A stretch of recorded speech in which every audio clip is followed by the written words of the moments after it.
መልካም ዜና አለን። thedeeperwalk.com ኤልሳና ዘላለም ተባረኩ። እግዚአብሔርን እናመሰግናለን። ዛሬ ደግሞ የእግዚአብሔርን ቃል እንመለከታለን። የእግዚአብሔር ስም ብሩክ ይሁን። ጥያቄዎችን እንመልሳለን። የዛሬው ጥያቄ በታናሽ መንጋ ስንሰባሰብ እንዳይሰለች የማይሰለች እንዲሆን ምን እናድርግ? ምንድን ነው ሁል ጊዜ ሄዶ ይቆማልና ያ እንዳይሆን የማይሰለች ይልቅ ኤክሳይቲንግ የሆነ ነገር እንዲሆን ምንድን ነው? የምንሰበሰብበት ዓላማ ይወስናል። ለምንድን ነው የምንሰበሰበው? በየሳምንቱ ወይ በየሁለት ሳምንቱ ለምንድን ነው የምንሰበሰበው? በአካል የምንሰበሰበው ጊዜያችንን ወስደን በቤት ውስጥ ይሆን በቤተ ክርስቲያን ይሆን በትንሽ ቁጥር በትንሽ ጉባኤ ስንሰባሰብ ትልቅ ኦፖርቹኒቲ አለን። ዓላማው ምንድን ነው? ከኪንግደሙ ጋር መገናኘት ነው። ከእግዚአብሔር መንግሥት ጋር ተገናኝቶ ሕይወቱን መኖር ነው። ይሄንን እንዴት ይገለጣል ብንል በሶስት አይነት መንገድ ይገለጣል። በመጀመሪያ ከእግዚአብሔር ጋር ባለን ኅብረት ይገለጣል። እያንዳንዳችን በእግዚአብሔር ፍቅር ወድቀን ዕለት ዕለት እግዚአብሔርን ማወቅ ሲሆንልን፣ ፍቅሩን ማወቅ ሲሆንልን፣ በፍቅሩ ጥልቀት ውስጥ መግባት ሲሆንልን አዲስ ነገር በየዕለቱ እንማራለን። በየማለዳው ምሕረቱን እንቀበላለን። በየማለዳው ቸርነቱን እንቋደሳለን። በየማለዳው ከቃሉ ፍቺው ብርሃኑ ሕይወታችንን ይለውጣል። ከዛስ በዚህ አይነት ሕይወት ውስጥ ስንኖር ከወንድሞችና ከእህቶቻችን ጋር ተቀምጠን ሰርክል ሰርተን እየተያየን በፍቅር ስንገናኝ ሌላው በረከት ይወርዳል። ከእግዚአብሔር ቨርቲካሊ ከእግዚአብሔር የተቀበልነውን ፍቅር ወደ ወንድማችን እህታችን እናፈሳለን። እያንዳንዱን ሰው በክርስቶስ እናውቃለን። የእግዚአብሔር ፍቅር በተቀበልነው ፍቅር እንወዳለን። ትራንስፓረንት ነው፣ አነስት ነው፣ እውነተኛ እንሆናለን። ሴፍ ነው፣ የሚፈርድብን ማንም የለም። ቤተሰብ ነን። ኮንፊደንሻል ነው። ስለዚህ የልባችንን የውስጣችንን ማውጣት እንችላለን። እዛ ደረጃ ላይ ከደረስን የእግዚአብሔር ቃል ኃጢአታችሁን ተናዘዙ፣ ከዚህ የበለጠ ቮልነረብል የሆነ ነገር የለም። ሰው ኃጢአቱን መናዘዝ ከቻለ የቀረ ነገር የለም። ዊክነሱን ሰው ለሚያምነው ወንድምና እህት መናገር የሚችልበት ኢንቫይሮንመንት ካለ ያ ሰው ብቸኛ አይደለም። እውነተኛ ፍቅር፣ እውነተኛ ኅብረት፣ ቤተሰብነት አለው ማለት ነው። በዚህ አይነት መያያዝ ከተያያዝን የእግዚአብሔር ቃል በጅማት ብልቶች በጅማት እንደሚያያዙ እንደሚገጣጠሙና እንደ አካል እንደሚሆኑ በዛ አይነት ስሜት ልብ ለልብ ከተገናኘን ከተያያዝን ከዚህ ደግሞ አያቆምም። ከዚህ በኋላ ደግሞ የምንሄድ ስንሆን የመንግስቱ ዓላማ አንድ ቦታ የሚቆም አይደለም።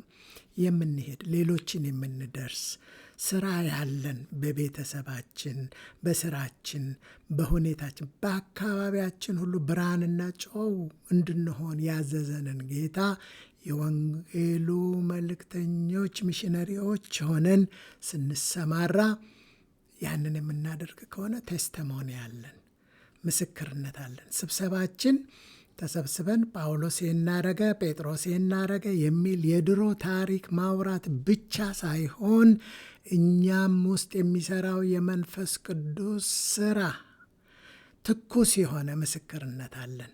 የድሮውን እያወጣን አይደለም የምናወራው፣ ትኩሱን፣ የትላንቱን፣ የዛሬውን ምስክርነት።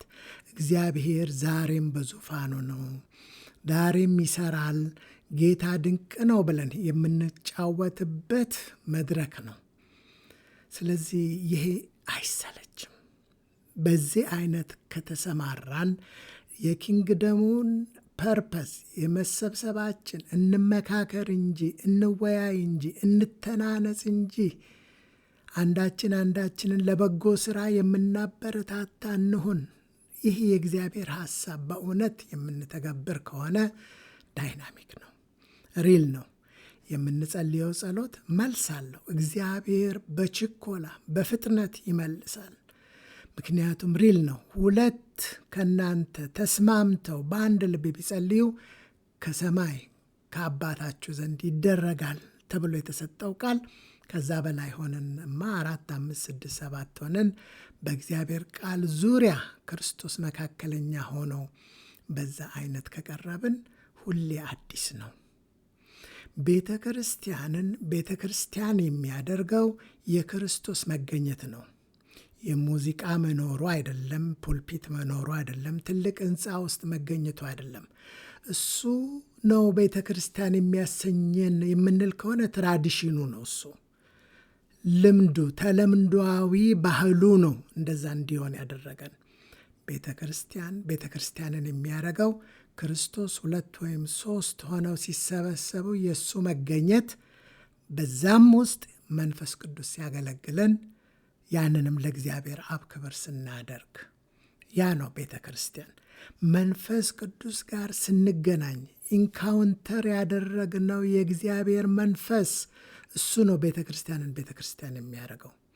በዛፍ ጥላ ስር ይሁን፣ በቤት ውስጥ ይሁን፣ በመድረክ ይሁን፣ በህንፃ ውስጥ ይሁን፣ ዳዝም ማተር ዲፋይን የምናደርገው የእግዚአብሔር መንፈስ ባለበት፣ ክርስቶስ መካከለኛ በሆነበት፣ ከቤተሰብ ጋራ በእግዚአብሔር ልጆች ጋር ተያይዘን ቃሉን፣ ጸሎቱን፣ ጸጋውን የምናወጣበት ቦታ ያ ቤተ ክርስቲያን ነው። ቤተ ክርስቲያን ኤቭሪዴይ ነው። በሐዋርያት ሥራ ዕለት ዕለት በጸሎትና በቃሉ ይተጉ ነበር ይላል። ዕለት ዕለት የእግዚአብሔር አገልግሎት፣ የእግዚአብሔር መንፈስ 24/7 አቬለብል ነው። የምታመልኩት በኢየሩሳሌም አይደለም፣ እግዚአብሔር በእውነትና በመንፈስ ነው የሚመለከው ብሎ ፈታን። ቦታና ጊዜ አይወስነውም። ኤቭሪዌር ኤቭሪ ፕሌስስ የእግዚአብሔር መገኛ ቦታ ነው። 2 3 4 ሆነን ብንሰበሰብ ዓላማችንን ካወቅን፣ በዓላማችን ከተሰማራን፣ ኢንጌጅድ ሆነን የእግዚአብሔርን መንፈስ ከታዘዝን መሰብሰባችን ድንቅና የሚናፈቅ ነው። የሚሰለች አይሆንም። ወሬ የሌለበት ስለ ሰው አናወራም። ስለ ሰው ድካም አናወራም።